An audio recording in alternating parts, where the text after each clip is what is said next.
శనార్థులు ఇయాల సుత చెప్పుకునేటివి మస్తు ముచ్చట్లున్నాయుల్లా అవన్నీ చూసే కంటే ముందు హెడ్లైన్స్ చూద్దాం. మల్లారెడ్డి సార్ కి ఆఫర్లు, కారు దిగి పోతాడా కాంగ్రెస్ పార్టీలకు.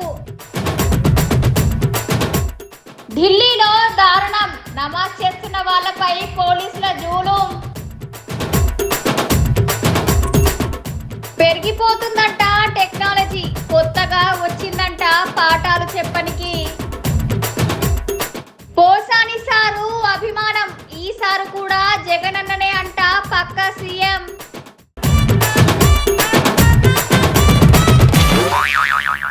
మాజీ మంత్రి మన మల్లారెడ్డి సారు కారు దిగుతాడని చాలా రోజుల నుండి అంటున్నారు.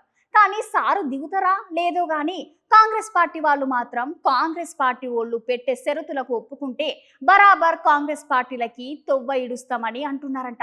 మరి కాంగ్రెస్ సర్కారు పెట్టేగా షరతులు ఏంటియో తెలుసుకోవాలంటే మీరు ఈ ముచ్చట చూడాల్సిందే. చలో చూడుండ్రి. అవును, మీరు విన్నది నిజమే. చాలా దినాల సంది మన మల్లారెడ్డి సారు వాళ్ళ అల్లుడు ఇద్దరు సుత కేసీఆర్ సార్ కారు దిగి కాంగ్రెస్ పార్టీలో కోతారని అంటున్నారు అందరూ. కానీ సార్ మాత్రం అసలే కేసీఆర్ సార్ ఇడిచిపెట్టి ఓనని అంటున్నాడు. ఇప్పుడు కొత్తగా కాంగ్రెస్ పార్టీలో నుండి ఒక ముచ్చట వినిపిస్తున్నది. అదేంటంటే మల్లారెడ్డి సార్ పైన బీఆర్ఎస్ సర్కార్ అధికారంలో ఉన్నప్పుడు దగ్గర 100 ఎకరాల భూమికి జాగాలను కబ్జా చేసినట్ట. ఈ ముచ్చట మైనంపల్లి హనుమంతరావు సార్ అంటున్నాడు. 20 ప్రొక్లైన్లు పెడతాం, ఏవన పెట్టి మొత్తం డెమాలిష్ చేసే వరకు వదిలిపెట్టా అని చెప్పి కూడా మీ అందరికీ విజ్ఞప్తి చేస్తున్న. దీంతో అంతం కాదు, ఈ 5 సంవత్సరాలు మీ వెంటనే పడతా. అంత లోపట నీకు నిజంగానే కాంగ్రెస్ పార్టీలో జాయిన్ కావాలంటే సిన్సియర్గా నరుకుమంటే టీవీల ముందు బాగా నరుకుతాను. నాదేడుంది కబ్జా అని స్టూడెంట్స్ను కూడా నిన్న కూడా ఉదాహరణ కనుక్కోండి మీరు. మా సార్ చెప్పిండు, మా ఎండి గారు చెప్పిండ్రు, మా చైర్మన్ గారు చెప్పిండ్రు గొడవ చేయమన్నారని. స్టూడెంట్స్ను మిస్యూజ్ చేయకు నాయన. ఎలక్షన్స్లో కూడా వాళ్ళని మొత్తం దొంగోట్లు వేయించినావు. పిల్లల పేరెంట్స్ను కూడా తీసుకుపోయి దొంగోట్లు చేయించినావు. నీకు విత్ ఎవిడెన్స్ చూపిస్తా. అవన్నీ చూపించాలంటే మొత్తం అడ్రస్ గల్లంత అవుతుంది. నువ్వు ఎన్ని పైసల రాజకీయం ఆడినా కాంగ్రెస్ పార్టీలో నడవది. ఏదైతే కేసీఆర్ గారి దగ్గర నడిచిందో ఇక్కడ నడవది. అంతేకాకుండా హనుమంతరావు సార్ మాట్లాడుకుంటూ మల్లారెడ్డి సార్ కబ్జా చేసిన భూమి జాగాలన్నీ మళ్ళీ కాంగ్రెస్ సర్కార్కి అప్పచెప్తే మన హనుమంతరావు సారే మల్లారెడ్డి సార్ మెడలో దండేసి మరీ కాంగ్రెస్ పార్టీలోకి దొరికిపోతాడంట. అంతేకాదోల్లా మల్లారెడ్డి సార్ చేసిన భూముల కబ్జాలన్నిటికీ సంబంధించిన కాగితాలు సుత మైనంపల్లి సార్ దగ్గర ఉన్నాయంట. చూడాలి మరి మల్లారెడ్డి సార్ కేసీఆర్ సార్కి ఇచ్చిన మాట ప్రకారం కార్లోనే ఉంటాడో లేకపోతే కారు దిగి కాంగ్రెస్ పార్టీలో కోతాడో. నిజంగానే నీకు కాంగ్రెస్ పార్టీలో చేరాలని ఉంటే నేను నీకు ఒకటి విజ్ఞప్తి చేస్తా ఉన్నా. ప్రభుత్వ భూములు ఎవరివైతే మొన్న గిరిజనులు ఎస్టీ వాళ్ళై జాగాలు తీసుకున్నావో వాళ్ళకేదో అడ్వాన్స్ ఇచ్చి ఎన్నికలకు మునుపు కూడా ఏంటంటే అపార్ట్మెంట్లల్లో గుడిలలకు పోయి అది నీకు ఒక ఆనవాయితీగా మారింది. వాళ్ళకు ఒక 20 లక్షలో 2 కోట్లో 3 కోట్లో కమిట్మెంట్ ఇస్తే ఇగో 5 లక్షలు ఎన్నికలు కాగానే ఇస్తాను, ఎన్నికలు కాగానే ముంచిన విషయము ప్రజలే చెప్తా ఉన్నారని చెప్పి సందర్భంగా తెలియజేస్తా ఉన్నా. ఇవన్నీ మానుకో. మేమెప్పుడు కూడా ఎన్నికల్లో రూపాయి పెట్టాను నేను. కానీ 5 సంవత్సరాలు సోషల్ యాక్టివిటీ సొంత డబ్బులు పెట్టి చేస్తాను. అది మొత్తం రాష్ట్రం అంతా తెలుసు. దేనికైనా ఛాలెంజ్.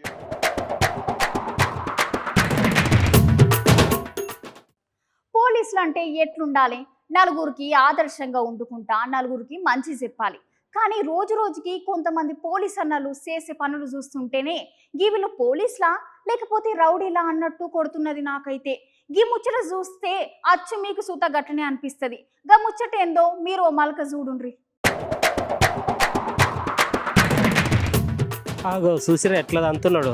అన్నలు పోలీసోలే తప్పు చేస్తే చెప్పే పోలీసులే అన్నలకి ఇట్లా తప్పులు చేస్తున్నారు ఏందన్నట్టు లేక. పాపం చూసిర్రా ఎంత ఘోరంగా దంతున్నారో పాపం. అసలు ముచ్చట ఏంటంటే ఇది మన దేశ రాజధాని ఢిల్లీలో జరిగిన ముచ్చట ఇది. అయితే ఢిల్లీలో ఇందర్లోక్ అనే దగ్గర ఇట్లా ముస్లిం అన్నలు అందరు కలిసి ఒక దగ్గర నమాజులు చేసుకుంటున్నారట. అయితే పోలీసులు గాయంత నమాజ్ చేసుకునే అన్నలని ఇట్లా లేపడానికి ఇట్లా ఇష్టం వచ్చినట్లు దంతున్నారంట. ఈ ముచ్చట కాస్త వాళ్ళ వీళ్ళ నోట్ల పడి బయటకు పొక్కిందట.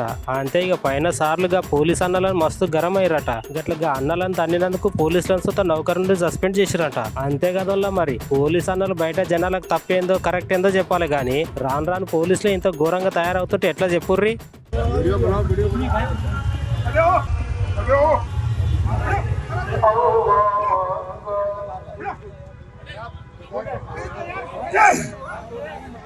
भाई सजदे में थे, देख सकते हो भाई लोग, सजदे में थे भाई लोग, जितने भी है नियत कर रखे थे, इसने लात मारा है पुलिस वाले ने। लात मार रहा है और मुसलमानों को मार रहा है, ये इन लोग की वीडियो है।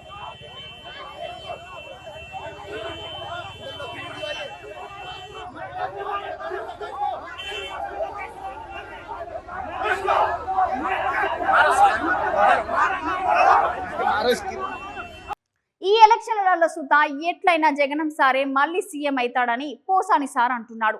అంతేకాదులా చంద్రం సార్ చేసిన అన్ని నేరాలు ఘోరాలు ఎవరు చెయ్యలేదని అంటున్నాడు. ఈసారి ఎలక్షన్ల తెలుగుదేశం పార్టీ గల్లత్తైతాదని అంటున్నాడు.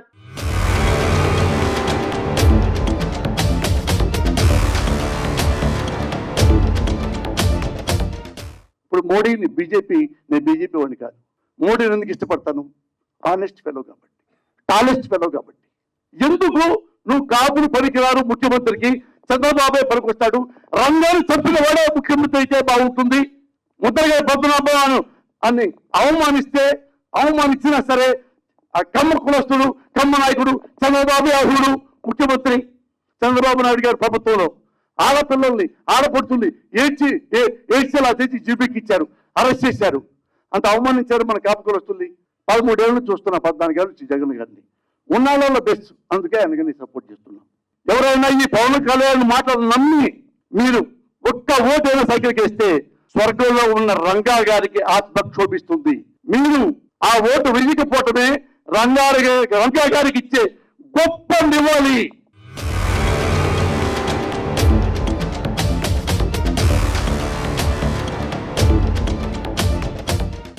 మన చిన్నప్పుడు మన పెద్దలు చెప్తా ఉండే, అప్పట్లా స్కైలాబ్ అని పెద్ద రాయి ఒకటి మబ్బుల నుండి మన మీద పడతాది అని.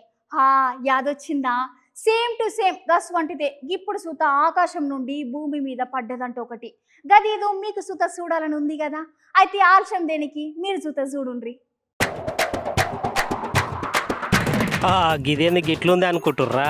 ఇదే ఆకాశం నుండి భూమి మీద పడ్డ మ్యూజికల్ పెట్టే అంట అని చెప్తున్నారు గీ అన్నలు. అంతేకాదు ఈ మ్యూజిక్ పెట్టే మీ ఇండ్లలో పెట్టుకుంటే మీకున్న దరిద్రాలు అన్ని సుత దెబ్బకు వదులుతాయి, మీకు అదృష్టం చాలా గట్టిగా పడుతుంది అంట. మీరు మీ ఇంట్లోకి ఇది పెట్టుకుంటే తెల్లారేసరికి మీరు కోటీశ్వర్లు అవుతారంట అని చెప్పి జనాలను మస్తుగా మోసం చేస్తున్నారు. అంతేకాకుండా ఈ పెట్టెని కనీసం మీరు ఒక్కసారి తాకినా చాలు మీ జీవితం మొత్తం మారిపోతుందని జనాలను నమ్మించి మోసం చేస్తున్నారని అంటున్నారు పోలీసులు. ఈ పెట్టె కేవలం ఒక 50 కోట్లు మాత్రమే అని చెప్పారంట. ఆటంకాల ఇది బేరం చేయని కానీ హైదరాబాద్ నుంచి వెళ్ళి వరంగల్ పోతున్నారట. పోతుంటే జనగామ దగ్గర పోలీసు వాళ్ళకి గిట్ల వీళ్ళ మీద అనుమానం వచ్చి పట్టుకొని సీదా పోలీస్ స్టేషన్ కి తీసుకుపోయినరట. అంతే కదా వల్ల కష్టపడనేది ఉత్తగానే ఏది రాదు. ఒకవేళ వచ్చిన సుత అది ఎక్కువ రోజులు మన తాను ఉండనే ఉండదు. ఇక మీరు సుత గిట్ల అగ్గు వస్తున్నాయి అంటని తక్కువ అని చెప్పి మేము చెప్పిన లింక్ ఓపెన్ చేయరి, ₹1,00,000 ఇస్తామని ఎవరైనా గిట్ల చెప్పిన సుత గుడ్డిగా నమ్మకుర్రి. మస్తు మందికి ఇప్పుడు ఈ ముచ్చట చెప్పి ఉన్న ఆస్తులని దోసుకొని పోతున్నారంట. మైలవరంలో జరిగిన కొత్త వైసీపీ పార్టీ ఆఫీస్ ఓపెనింగ్ లా మంత్రి జోగి రమేష్ సారు మస్తు మాట్లాడిండు. ఎట్లయినా ఈసారి సుత జగన్ అన్ననే ముఖ్యమంత్రి అవుతాడు, దాన్ని ఎవరు ఆపలేరు అన్నాడు. ఉత్తగా గెలుచుడు కాదు, గట్టి మెజారిటీతో గెలుస్తాడు అంట. అగో మీరు మల్క వినుండ్రి రమేష్ సార్ మాటలు. చూసిర్రా జోగి రమేష్ సార్ ఎట్లా మాట్లాడుతున్నాడో. సార్ మైలవరంలో ఫ్యాన్ పార్టీ కొత్త ఆఫీస్ ఓపెనింగ్ లో ఇట్లా జనాలతో హుషారుగా మాట్లాడిండు.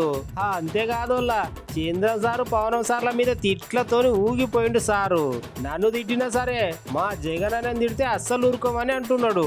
ఓట్లు దగ్గర పడుతున్నాయి కదా, జనాలు అందరి సుత జర భద్రంగా ఉండాలి, తోడు దొంగలు వస్తున్నారు ఓట్లు అడుకోవడానికి అని అన్నాడు. 2024 సుత ముఖ్యమంత్రి అయ్యేది జగన్ సార్ అని అంటున్నాడు.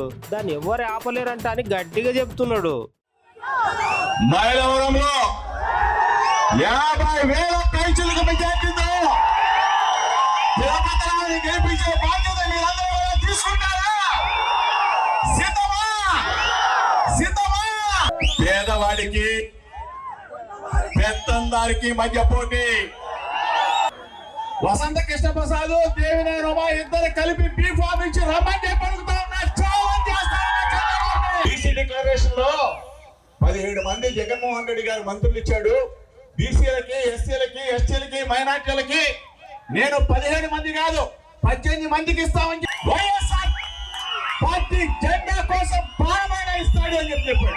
పార్టీ జెండా కోసం ప్రాణమైన ఇస్తాడు అని చెప్పాడు. ఆడోళ్ళు తలుచుకుంటే ఏదైనా సాధిస్తారు. అవునులా, ఒకప్పుడు అంటే ఇండ్లల్లో ఉండి భర్తకి పిల్లగాళ్ళకి వంట చేసుడు, పిల్లగాళ్ళని తయారు చేసి బల్లెకి పంపుడు చేస్తుండే. కానీ రోజులు మారుతున్నాయి. ఇప్పుడు ఆడోళ్ళు ఇంటి వంట పని కాదులా, దగ్గర మొగోళ్ళు చేసి అన్ని పనులు చేసి మొగోళ్ళకి మేమేం తక్కువ కాదు అని నిరూపించుకుంటున్నారు. గట్లాంటి ఒక అక్క కథని మీకు చూపిస్తా, ఓసారి చూడుండ్రి.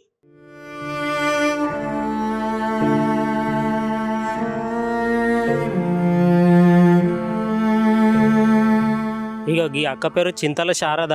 అక్క అలాది హన్మకొండ జిల్లా కమలాపూర్ మండలం భీమనపల్లి ఊరు. ఈ అక్క దగ్గర 15 ఏళ్ల నుండి మోటార్ బండ్లకు సైకిల్ పంచర్లు చేసుకుంటూ కుటుంబాన్ని సాగుతుంది. పాపం కదా, అక్కకి ఏం కష్టం వచ్చింది అనుకుంటుర్రా? అసలు ఏం జరిగిందంటే అక్క వాళ్ళ భర్తకి పానం అసలు మంచిగా ఉంటలేదట. వాళ్ళ పెర్మిటికి పానం మంచి లేక ఏం చేస్తలేడట. అయితే అక్కనే ఉండి నేను పోషిస్తానని చెప్పి ఇట్లా 15 ఏళ్ల సంది మోటార్ బండ్లకు సైకిళ్లు పంచర్లు చేసుకుంటూ కుటుంబాన్ని సాగుతుందట. ఈ అక్కకి 2 పిల్లలు సుతున్నారు. బిడ్డ పెళ్లిగినే ఇట్లా మోటార్ బండ్లకు పంచర్లు చేసుకుంటూనే మస్తు కష్టం చేసి బిడ్డ పెళ్లి చేసింది. అయితే అక్కకి పని చేస్తున్న కానుంచి గిన్ని రోజుల సంది ఏ సర్కార్ సుత కొంచెం సుత సాయం చేయలేదట. ఇప్పుడైనా రేవంత్ రెడ్డి సర్కార్ అయినా కొంచెం దయదలిచి మాకు సాయం చేయాలని అక్క అడుగుతున్నది. గ్రామం, నా పేరు చింతల శారద. మా పెళ్ళై 33 సంవత్సరాలు అవుతుంది. పెళ్ళైన కాంచెలో 20 సంవత్సరాలు పనిచేసిండు. ఇప్పుడు 15 సంవత్సరాలు కానుంచి వెళ్ళి పని చేయటం లేదు. ఆయన చేతులు కాళ్ళు పని చేయటం లేదు. అట్లాగని పని చేయకుండా చప్పాక ఉట్టిగానే కూర్చొని ఉంటాడు. ఈ బండ్లు పంచర్లు, సైకిళ్ళు, బండ్లు, ట్రాక్టర్లు, ట్రాలీలు, హార్వెస్టర్లు ఇవన్నీ పంచర్లు అట్టుకుంటూ కుటుంబాన్ని నెట్టుకుంటూ వచ్చింది. ఈ కాంగ్రెస్ ప్రభుత్వం రేవంత్ రెడ్డి ముఖ్యమంత్రిని ఏదైనా సహాయం చేయాలని కోరుకుంటాను. కుమారాంటి విషయంలో పోలీసులకు చెప్పి సాయం చేసిన రేవంత్ రెడ్డి సారు మరి ఈ అక్కకు సుత సాయం చేస్తాడో చూడాలి మరి.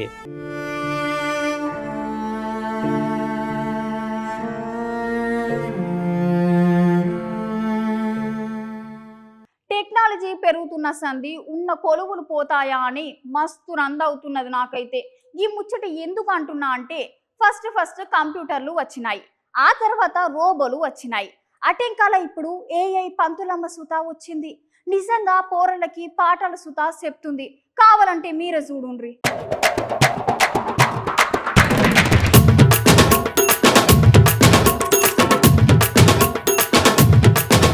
అరే టీచర్ ఏంది బొమ్మ లెక్కుంది అని అనుకుంటారు కదా. అవును, ఆమె టీచర్ కాదల్లా బొమ్మనే. భలే గమ్మత్తు ఉంది కదా. టెక్నాలజీ పెరుగుతున్న సందికి ఇట్లాంటి కొత్త మస్తు వస్తున్నాయల్లో. అయితే ఈ A1 పంతులమ్మని కేరళ రాష్ట్రంలో తయారు చేసిరంట. అంతేకాదు ఈ బొమ్మని పిల్లగాళ్ళకి పాఠాలు చెప్పడానికి రెడీ చేసిరంట. అన్నట్టు చెప్పడం మర్చిపోయినా, ఈ బొమ్మ పేరు ఐరిస్ అంట. ఇగో గిట్ల ఈ బొమ్మకి ముద్దుగా చీర కట్టించి ఇట్లా పిల్లగాళ్ళకి పోయి పాఠాలు చెప్పుకో అని అంటే గిట్ల పోయి క్లాస్ రూమ్ లో అందరితో మంచిగా మాట్లాడుకుంటూ అందరి పేర్లు అడుగుకుంటూ పాఠాలు చెప్పిందట.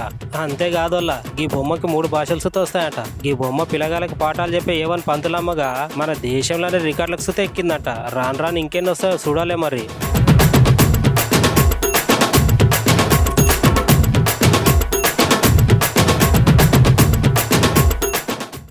ఒకప్పుడు శివరాత్రి పండుగ పూట జాగారం అంటే మంచిగా దేవుని గుళ్ళకి పోయి అక్కడ వాళ్ళు మంచి దేవుళ్ళ సైన్మాలు వేస్తే తెల్లందాకా చూసుకుంటా జాగారం విడిసేది. కానీ ఇప్పుడు ఎట్లా జాగారం చేస్తున్నారో చూడుండ్రి మీరు ఒకసారి.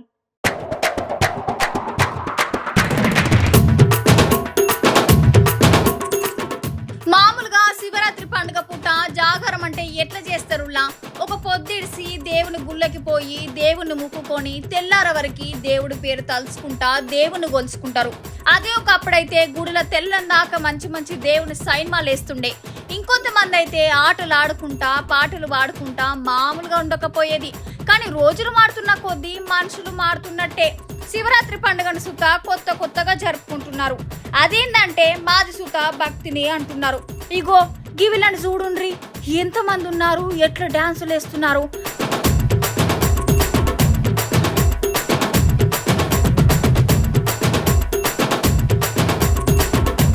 వాళ్ళున్నది ఏదో పబ్బులను గబ్బులను కాదుల్లా, వాళ్ళున్నది సైన్మా టాకీస్లా. అవును, వాళ్ళు సుత శివరాత్రి పండుగ పూట జాగారం ఉన్నోళ్ళే. మామూలుగా అయితే జాగారం పూట కొంతమంది ఇంట్లో దేవుని సైన్మాలను వేసుకుంటూ ఉంటారు. అట్లనే వీళ్ళు ఇంట్లో ఏం చూస్తాం, రోజు చూసేదే అనుకున్నారేమో. ఇగో ఇట్లా సైన్మా టాకీస్లకి ఉరికి వాళ్ళ నచ్చిన హీరోల సైన్మాలు చూసుకుంటా మస్తుగా ఎంజాయ్ చేసిండ్రు.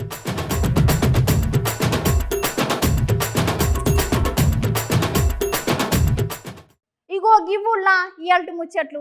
మళ్ళా మంచి మంచి ముచ్చట్లతోటి మళ్ళీ కలుద్దాం. అంతవరకు ఉంటాం మళ్ళా.